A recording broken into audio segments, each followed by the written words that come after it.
आप लोगों तक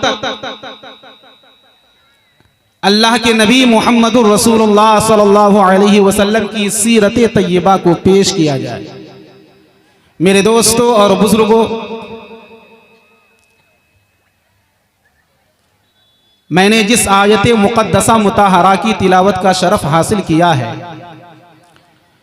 उस पर रोशनी डालने से पेशतर आए हम और आप और हम सभी मिलकर अपने आका व मौला हुजूर ताजदार मदीना अहमद मुज्तबा मुहम्मद मुस्तफ़ा सल्लल्लाहु तआला अलैहि वसल्लम की बारगाह में एक मरतबा गुलामाना, मुखलिसाना और वालिहाना अंदाज में दरूद व सलाम की डालियाँ निछावर करें और पढ़ें बाबा से बुलंद, अल्लाहुम्मा सल्ली अला सय्यिदिना मौलाना मुहम्मदिन बारिक वसल्लिम सल्लु अलैहि सलातन व सलामन अलैका या रसूल अल्लाह, सल्लु अलैहि सलातन व सलामन अलैका या नबी अल्लाह सल्लल्लाहु तआला अलैहि वसल्लम।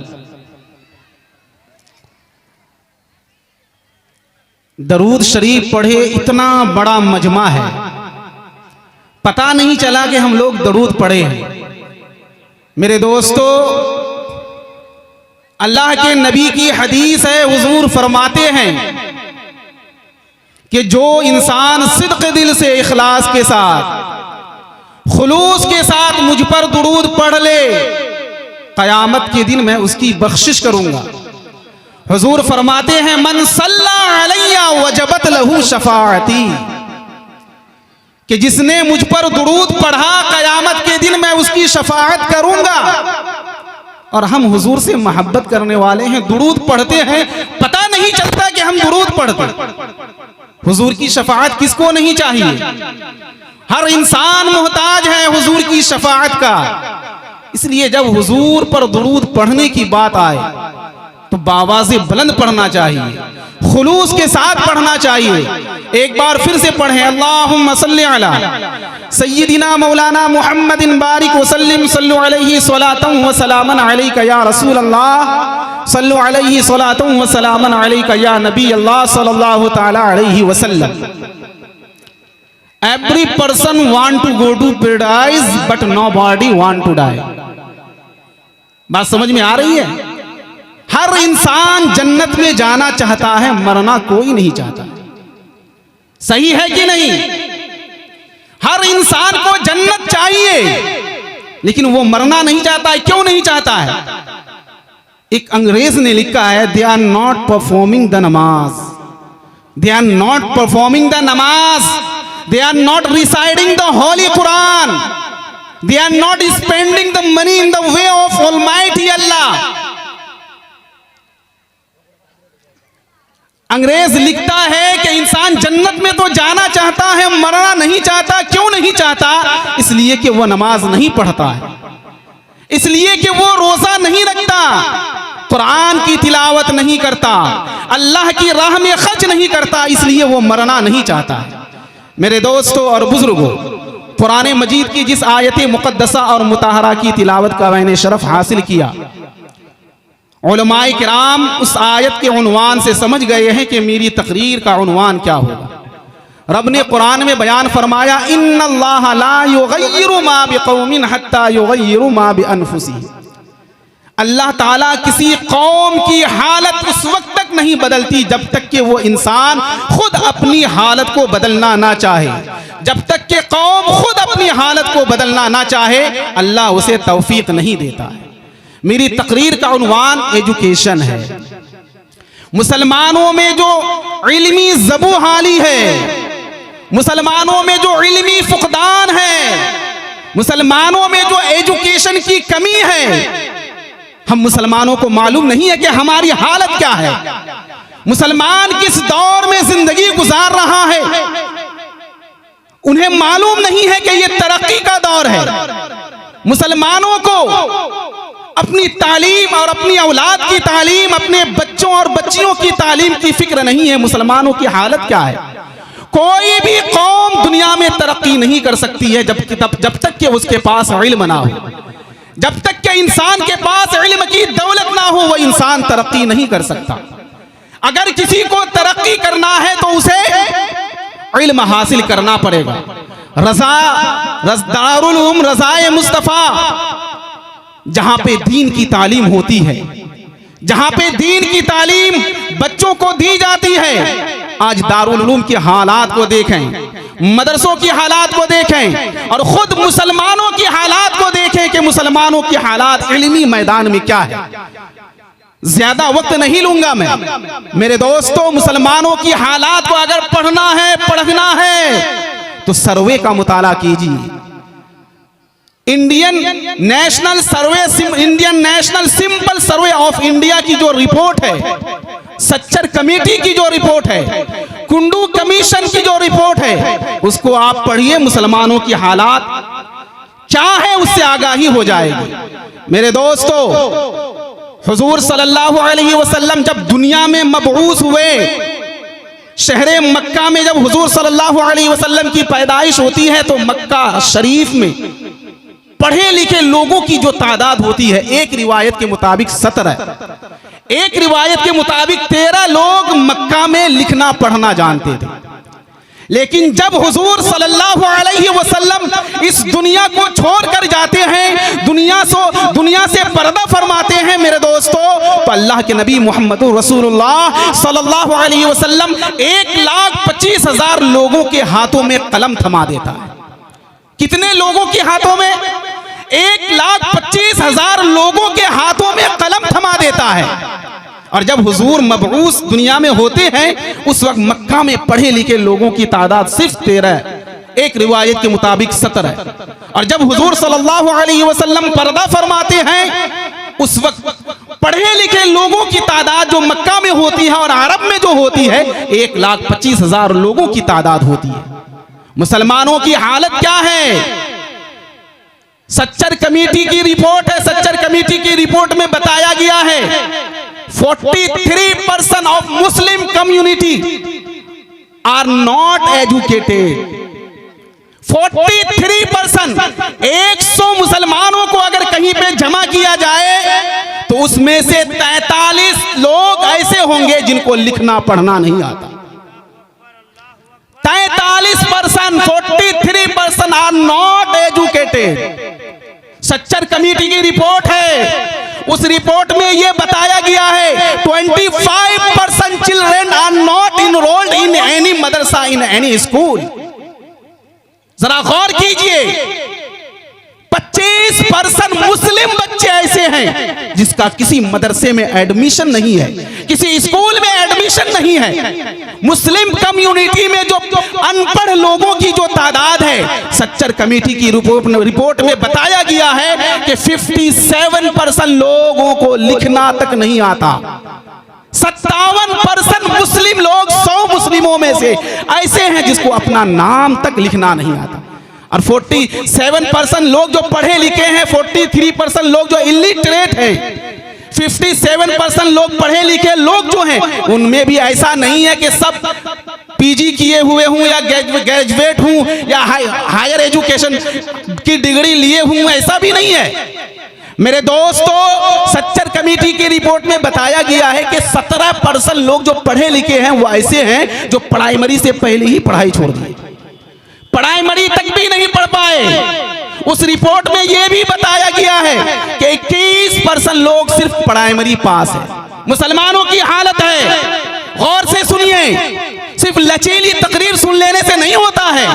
अपने दिल की दुनिया को बदलिए, अपनी फैमिली की हालत को बदलिए, अपने बच्चों को तालीम देने की कोशिश कीजिए, अपनी औलाद को तालीम देने की कोशिश कीजिए। सिर्फ जलसा कर लेने से नहीं होता, जलसा से एक पैगाम लेकर जाना होता है, जलसा से मैसेज लेकर जाना होता है कि हम जलसा सुने हैं, जलसा में उलमाए किराम ने उन्वान अपने उन्वान पर तकरीर किए हैं, हमें उस पर अमल करना है। सुने, सच्चर कमेटी की रिपोर्ट में बताया गया है कि सिर्फ 10% लोग मुसलमानों में माध्यमिक का एग्जाम पास किया है। कितने लोग? मैं जोशीली तकरीर करने के लिए नहीं आया हूं, आपकी हालात बताने के लिए आया हूं, चंद घड़ी के लिए। जोशीली तकरीर नहीं करूंगा, सिर्फ कुछ बातें आपको बताकर जाना चाहता हूं। 10% लोग सिर्फ मुसलमानों में माध्यमिक 10th पास है, 7% लोग हाई सेकेंडरी पास है, 2.5% लोग ग्रेजुएट हैं, 1.5% लोग पीजी किए हुए हैं। तो डिग्री वाले कितने लोग हुए मुसलमानों में? 100 मुसलमान पढ़े लिखे लोगों को जमा करेंगे तो 4% लोगों के पास डिग्री है। बीए एक डिग्री होती है, हाई सेकेंडरी डिग्री नहीं है, वो बोर्ड का एग्जाम है। ग्रेजुएशन, एमए, पीजी वगैरह जो करते हैं उसको डिग्री कहते हैं। सिर्फ 4% मुसलमानों के पास डिग्री है। सिर्फ 4% लोगों के पास डिग्री है। जरा मुसलमानों की हालात को देखना है तो और सच्चर कमेटी की रिपोर्ट को पढ़िए, आपको हालात से वाकिफियत हो जाएगी। क्या हालत है मुसलमान तुम्हारी? तुम कहते हो कि मेरी बात मानी नहीं जाती है। इंडियन कॉन्स्टिट्यूशन को आप पढ़िए। इंडियन कॉन्स्टिट्यूशन में एनसीएम के नाम से एक एक्ट है जो 1992 में पास हुआ था। उसमें 6 कम्युनिटी के लोगों को माइनॉरिटी में दाखिल किया गया था, जिनमें से एक मुसलमान भी है, सिख भी है, ईसाई भी है, जैन भी है, पारसी भी है। ये सारे 6 कम्युनिटी, ये जो 6 कम्युनिटी के लोग हैं, इन सबों को ये ऑफर दिया गया था कि तुम कम नंबर भी लाओगे तो तुम्हें जगह दी जाएगी। नीट के एग्जाम में कम नंबर लाओगे फिर भी सीट दी जाएगी। नौकरी में भी कम नंबर लाओगे तुम्हें सीट दी जाएगी। मुसलमान ये ऑफर को ठुकराया। ये माइनॉरिटी को जो ऑफर मिलता है, इस ऑफर को ठुकराया। जैन मजहब, जो 1 से 2% लोग हैं हिंदुस्तान में जैन मजहब के मानने वाले में, पढ़े लिखे लोगों की तादाद क्या है मालूम है? 84.7, यानी 100 जैन मजहब के मानने वाले अगर लोग हैं तो उसमें 84 लोग ऐसे हैं जिनके पास डिग्री है। 84% लोग पढ़े लिखे हैं। क्रिश्चियन को देखेंगे 74% लोग पढ़े लिखे हैं क्रिश्चियन में, ईसाई बिरादरी में। सिख बिरादरी में देखेंगे 71% लोग पढ़े लिखे हैं। और सबसे कम पढ़े लिखे लोगों की तादाद अगर है तो वो मुसलमानों की है। 57% लोग पढ़े लिखे हैं। आपकी हालत ये है। अपने आबा और अजदाद को याद कीजिए, कुरूने उस्ता को याद कीजिए। कुरूने उस्ता में मुसलमानों की तरक्की क्या थी? मुसलमानों की जो एजुकेशन की जो तरक्की थी मेरे दोस्तों, याद कीजिए। सबसे पहली यूनिवर्सिटी किसने बनाई? सबसे पहली यूनिवर्सिटी हमारी मुस्लिम बहन फातिमा फहरी ने बनाई है मराकश में। सबसे पहली यूनिवर्सिटी हमारी बहन फातिमा फहरी ने मराकश में बनाई। दुनिया में कहीं यूनिवर्सिटी नहीं थी, हमारी मुस्लिम बहन ने यूनिवर्सिटी कायम की। सबसे पहले एजुकेशन और मेडिकल की लाइन पर जो सबसे पहले किताब लिखा है, और ये जो मेडिसिन के ऊपर जो किताब लिखा है और मेडिसिन के दवाइयों के बारे में जो जिक्र किया है मेरे दोस्तों, सबसे पहले हमारे मुस्लिम आलिम है। हमारे मुस्लिम आलिम ने लिखा है किताब। इब्ने सीना को हमारे उलमाए किराम में से बहुत सारे लोग जानते हैं। इब्ने सीना, जिनकी किताब है अल कानून किताब में इल्मे तिब के बारे में सारी चीजें हैं, बायोलॉजी के बारे में है, इंसान को बीमारी होने से उसका इलाज क्या होगा उसका तज़किरा वहां पे है। मेरे दोस्तों मालूम है अल कानून नाम को बदलकर क्या किया गया है? इब्ने सीना की किताब 600 साल तक ऑक्सफोर्ड यूनिवर्सिटी में चली है।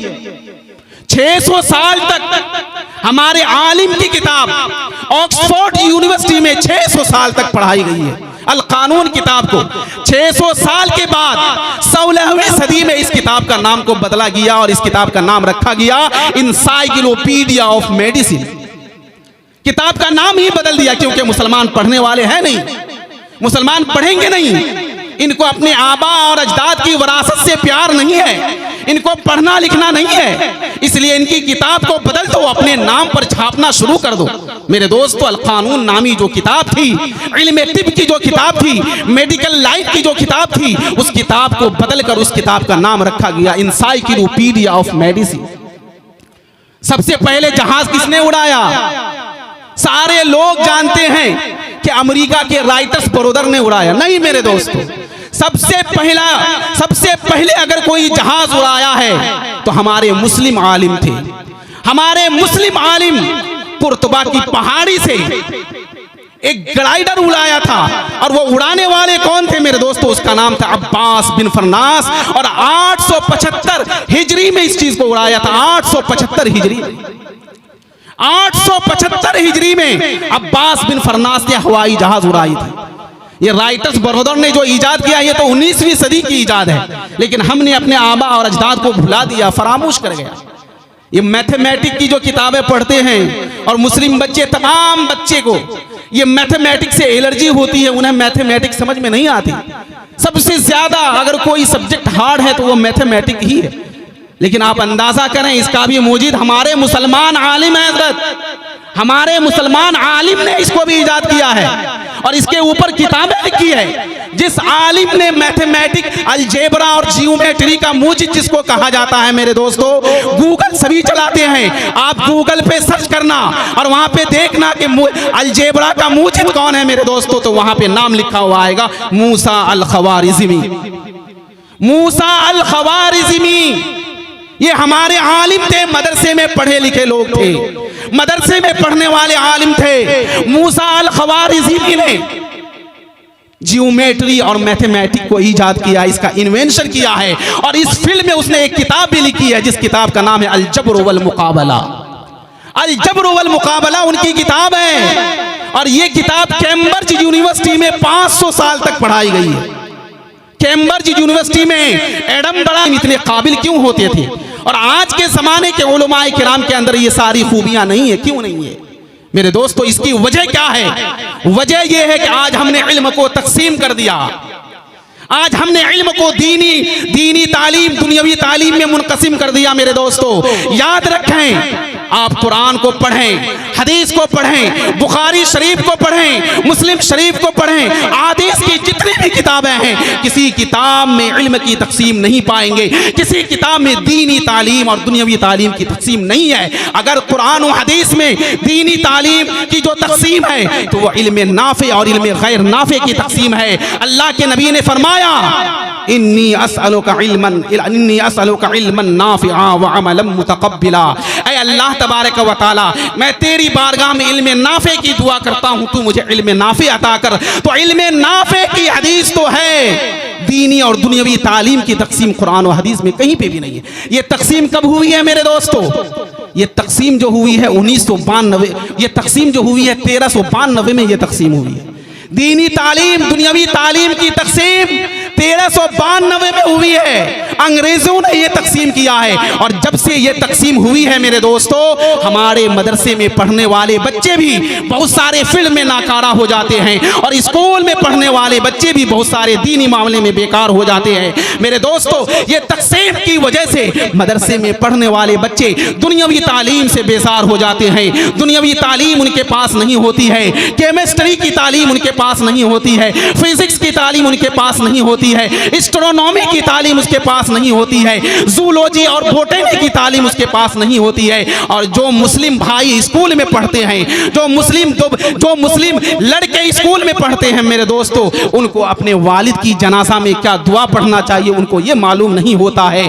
उनको ये मालूम नहीं होता है कि हम अपने बाप की जनाजा की नमाज में खड़े हैं, जनाजा की नमाज में हम कौन सी दुआ पढ़ेंगे, उसको इस चीज की खबर नहीं होती है। ये जो दूरियां, ये जो कमियां आई हैं मेरे दोस्तों, सिर्फ और सिर्फ इसलिए कि आज हमने इल्म को तकसीम कर रखा है दीनी तालीम और दुनियावी तालीम की तरफ। नहीं मेरे दोस्तों, इल्म को तकसीम करने की कोशिश ना करें। जो भी इल्म नफा बख्श हो, जिस इल्म से कौम की भलाई हो, वो इल्म नाफे है, वो इल्म दीनी इल्म है। इसलिए जो भी इल्म इंसान को नफा पहुंचा रहा है, इंसान की भलाई के लिए काम कर रहा है, उस इल्म को हासिल करने की कोशिश कीजिए, कोशिश करें और अपने स्कूलों को भी बदलने की कोशिश करें, अपने मदरसों में भी तब्दीली लाने की कोशिश करें। मेरे दोस्तों मैं सिर्फ 2 बातें कह के गुजर जाऊंगा। अगर मदरसे में थोड़ी सी तब्दीली लाई जाए, मदरसे की तालीम में, निसाब में, सिलेबस में थोड़ी सी तब्दीली लाई जाए तो मेरे दोस्तों मदरसे के बच्चे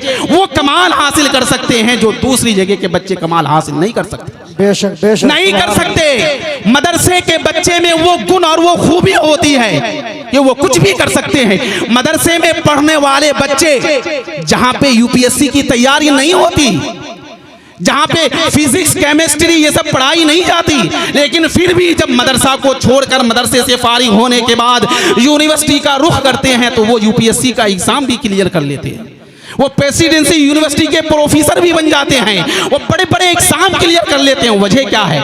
वजह ये है कि मदरसे के बच्चों में पढ़ने का जज्बा होता है, मदरसे के बच्चों में मुताला का जज्बा होता है, पढ़ने का शौक होता है। इसलिए अगर मदरसे की तालीम को थोड़ी सी मॉडिफिकेशन कर दी जाए, थोड़ी सी क्लासिफिकेशन कर दी जाए मेरी दोस्तों, तो हमारे मदरसे से भी यूपीएससी का एग्जाम क्लियर करने वाला निकलेगा, हमारे मदरसे से भी इंजीनियर निकलेगा, हमारे मदरसे से भी नीट का एग्जाम क्लियर करने वाले निकलेगा मेरे दोस्तों। इसलिए अगर हम मदरसे की तालीम में थोड़ी सी तब्दीली लाते हैं और मदरसे की तालीम में फिजिक्स को पढ़ा दें, मैथमेटिक्स को पढ़ा दें, इंग्लिश को पढ़ा दें और लाइफ साइंस, ये 4 सब्जेक्ट अगर हम मदरसे में पढ़ा दें मेरे दोस्तों, तो हमारे मदरसे के बच्चे भी कामयाब होते हुए नजर आएंगे, हमारे मदरसे के बच्चे भी कामयाबी की ऊंचाई को हासिल कर लेंगे। इसलिए अपने मदरसों की तालीम में निखार पैदा करने की कोशिश करें, निसाब में तब्दीली लाने की कोशिश करें और स्कूल में जो पढ़ने वाले बच्चे हैं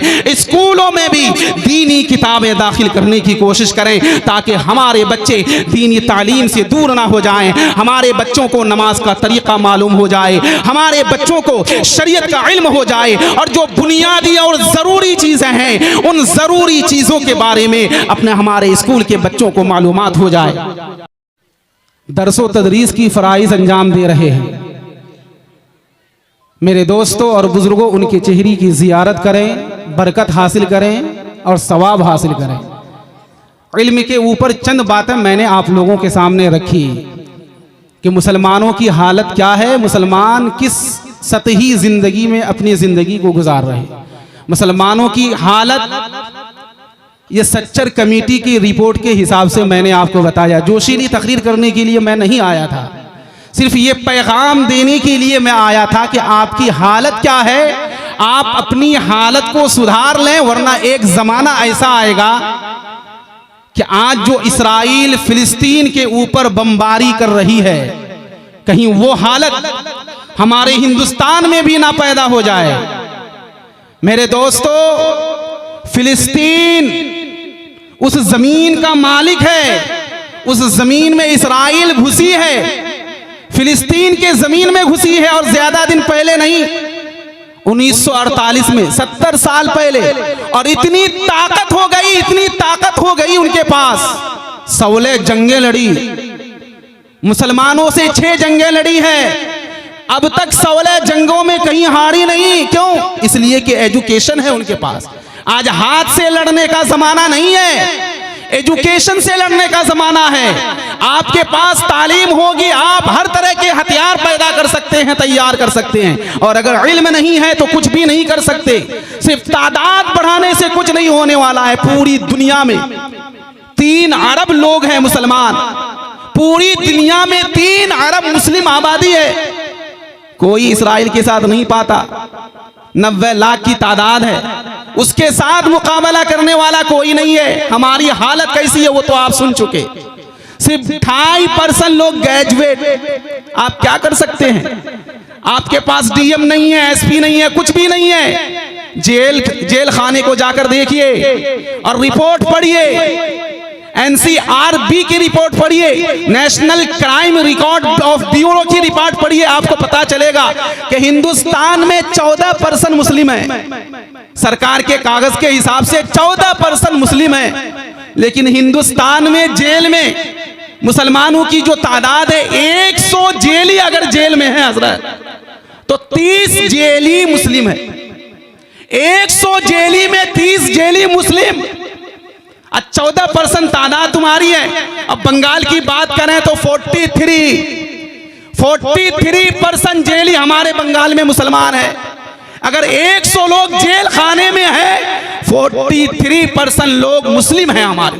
43 आदमी मुसलमान जेल में है। वजह क्या है? मुसलमानों के पास तालीम नहीं है। यूपीएससी का एग्जाम हुआ मई 2023 में, उसका रिजल्ट आया है। कितने लोग पास हुए हैं? 933 लोग पास हुए यूपीएससी के एग्जाम में। और मुसलमान कितने पास हुए मालूम है? सिर्फ 32 लोग पास हुए हैं यूपीएससी के एग्जाम में। 14% के हिसाब से अगर आप आंकड़ा निकालेंगे तो कितना होगा? 100-150 से ज्यादा होगा। लेकिन तादाद कितनी है क्वालिफाई करने वालों की? सिर्फ 32 मुस्लिम यूपीएससी के एग्जाम में क्वालिफाई हुआ है। हमारी हालत यह है, जेल को हम आबाद कर रहे हैं लेकिन स्कूल और मदरसों को आबाद करना नहीं चाहते हैं। आप अपने बच्चों को तालीम दीजिए। और ये तो अफसोस की बात है, हम मुसलमान हैं, कुरान में सबसे पहली तालीम अगर किसी चीज की अल्लाह ताला ने अपने बंदों को दी है तो वो कुरान में अल्लाह तबारक व तआला ने तालीम की। तालीम के बारे में अल्लाह तबारक व तआला ने अपने बंदों को हुक्म दिया, इक़रा बिस्मि रब्बिक, अपने रब के नाम से पढ़। तो जिस कुरान में जिस अल्लाह ने अपने बंदों को सबसे पहले कुरान में इल्म के बारे में बताया, एजुकेट योरसेल्फ, अपने आप को तालीम याफ्ता बनाओ। और हम मुसलमान हैं कि हम कुरान को छोड़ दिए, इल्म को छोड़ दिए। इल्म को छोड़ के हम कामयाबी हासिल करेंगे या कामयाबी हासिल नहीं कर सकते, हमें कामयाबी नहीं मिल सकती है। और हमारे माँ बाप वालिदैन भी सुन लें, आज जो हमारी मुस्लिम बहनें हैं, ये 2014 से 2023 तक हजरत आंकड़ा पढ़िए, सर्वे पढ़िए, 10,82,000 मुस्लिम बहनें गैर मुस्लिमों के साथ भाग गई। 10,82,000 मुस्लिम बहनें, कलेमा पढ़ने वाली बहनें गैर मुस्लिमों के साथ भाग गई है। कितने अफसोस की बात है। मुसलमान घर में पैदा हुए, मुसलमान घर में पैदा होकर कलेमा पढ़ी, कुरान की तालीम हासिल की, लेकिन हालत ऐसी हो गई, कॉलेज में पढ़ने की वजह से, स्कूल में पढ़ने की वजह से, माँ बाप की बेराह रवी की वजह से, माँ बाप की गाइडिंग ना करने की वजह से, माँ बाप की तरबियत ना करने की वजह से गैर मुस्लिमों से इश्क लड़ाई, गैर मुस्लिमों से मोहब्बत की, और मोहब्बत ही नहीं की बल्कि भागकर शादी भी की। और 10,82,000 मुस्लिम बहनें जो भाग कर गई है, उनमें से कितनी लड़कियों की जान ली गई है मालूम है? 3.5 लाख लड़कियां 2014 से 2023 के दरमियान किसी को फांसी लटकाकर जान ले ली गई है। किसी की जान को पत्थर से कुचल कर ली गई है, किसी को पत्थर मार मार कर हलाक किया गया है। मेरे दोस्तों, रमजान के महीने में रामनवमी के जुलूस के दिन एक नाइमा नाम की लड़की सिर्फ जुलूस के दिन, रामनवमी के दिन सिर्फ पोल्ट्री का गोश्त खा लेता है, चिकन का गोश्त खा लेती है। पोल्ट्री का गोश्त खा लेने की वजह से जो हिंदू शौहर होता है उसका, वो हिंदू शौहर घर में पहले फांसी लटकाता है। उस लड़की को फांसी लटकाई जाती है। फांसी लटकाने के बाद फिर उसको कुएं में लाकर नीचे गिराया जाता है और उसके ऊपर फिर पत्थर मार मार कर उसके सर को कुचला जाता है। हमारी मुस्लिम बहनें जो मुसलमान घरों में पैदा हुई है, पैगाम लेकर जाइए कि आज से हम अपने बच्चों को और अपनी बच्चियों को तालीम देंगे। अपने बच्चों को और अपनी बच्चियों को पहले दीन की तालीम देंगे। अपने बच्चों और अपनी बच्चियों को स्कूल में भी पढ़ाएंगे तो पहले घर में दीन की तालीम दे लेंगे, उसके बाद स्कूल और मदरसों में पढ़ाएंगे। और अगर ये सूरत नहीं अपनाए मेरे दोस्तों, तो फिर वो हालत और वो जमाना दूर नहीं है। आपको अंदाजा होना चाहिए कि लखनऊ से इंडियन कॉन्स्टिट्यूशन जो हम लोग पढ़ रहे हैं ना, इंडियन कॉन्स्टिट्यूशन का नकली इंडियन कॉन्स्टिट्यूशन भी तैयार हो चुका है। वो भी तैयार हो चुका है जिसमें मुसलमानों के खिलाफ बहुत सारी बातें लिखी गई है। आरएसएस वालों ने वो भी तैयार कर रखा है। हमें और आपको तो पढ़ने से कोई मतलब नहीं है, हम स्टडी नहीं करते, हमें पढ़ने से कोई मतलब नहीं है। हम सिर्फ गाय का गोश्त खा लिए, जिंदगी गुजार लिए, बस काफी हो जाता है। नहीं मेरे दोस्तों, अपने आप को और अपने बच्चों को, अपनी बच्चियों को तालीम देने की कोशिश करें। तालीम से ही आपके बच्चों की जिंदगी संवरेगी, तालीम से ही आपकी बच्चियों की जिंदगी संवर जाएगी, वरना जिंदगी संवरने वाली नहीं है। इसलिए अपने बच्चियों को तालीम देने की कोशिश करें, अपने बच्चों को तालीम देने की कोशिश करें। ऊंची तालीम दें लेकिन दीन के दायरे में रहकर तालीम देने की कोशिश करें। उन्हें यह भी बताएं कि तुम्हें नमाज भी पढ़ना है, उन्हें यह भी बताएं कि तुम्हें कुरान भी पढ़ना है, तुम्हें दीन की तालीम के साथ साथ दुनियावी तालीम भी हासिल करना है, लेकिन शरीयत के दायरे में रहकर तालीम हासिल करना है, कुरान के दायरे में रहकर तालीम हासिल करना है, हदीस के दायरे में रहकर तालीम हासिल करना है। अगर ये पैगाम आज आप अपने साथ लेकर जाते हैं मेरे दोस्तों, और आप अपनी बच्चियों की केयरिंग करते हैं, अपनी बच्चियों की लाइफ स्टाइल को उसके ऊपर पे अटेंशन करते हैं, उसके ऊपर तवज्जो करते हैं मेरे दोस्तों, तो आपकी औलाद की ज़िंदगी संवर जाएगी, उखरवी ज़िंदगी भी संवर जाएगी, दुनिया में भी कामयाब होगा, आखिरत में भी कामयाब होगा।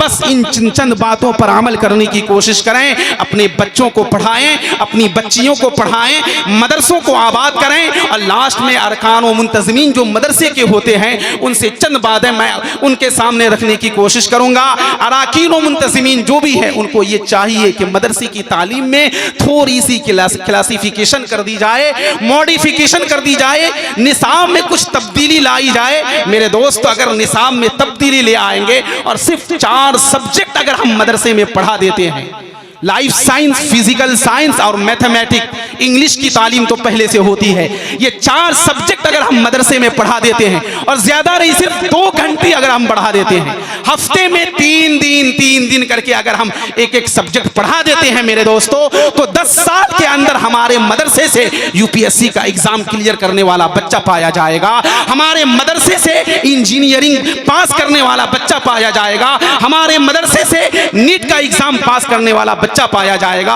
और अगर हम अपनी हालात को नहीं बदले तो अल्लाह ताला ने कुरान में बयान फरमाया, इन्नल्लाह ला युग़य्यिरु मा बिक़ौमिन हत्ता युग़य्यिरु मा बिअन्फुसिहिम, कि अल्लाह तबारक व तआला उस कौम की हालत उस वक्त तक नहीं बदलता है जब तक कि कौम खुद अपनी हालत को बदलना ना चाहे। इसलिए आप ये तहैया करें, ये इरादा करें, ये अज़्म मुसम्मम कर लें कि अब हमें अपने बच्चों को पढ़ाना है, अपनी बच्चियों को तालीम देना है, अपने घर को एजुकेट करना है, अपने अहल अयाल को एजुकेट करना है। गांव में, समाज में जो बच्चे इधर उधर घूमते हैं उनको मदरसों में एडमिशन कराना है, उनको दीनी तालीम देनी है और दीनी तालीम के साथ साथ दुनियावी तालीम भी देनी है। अल्लाह की बारगाह में दुआ है कि अल्लाह तबारक व तआला हम सबों को इन चंद उमूर पर अमल करने की कोशिश अता फरमाए और अल्लाह के नबी की बातों पर अमल करने की तौफीक अता फरमाए। और अल्लाह तबारक व तआला की बारगाह में दुआ है कि अल्लाह तबारक व तआला हम सबों को इहदिनस सिरातल मुस्तकीम पर चलने की तौफीक अता फरमाए।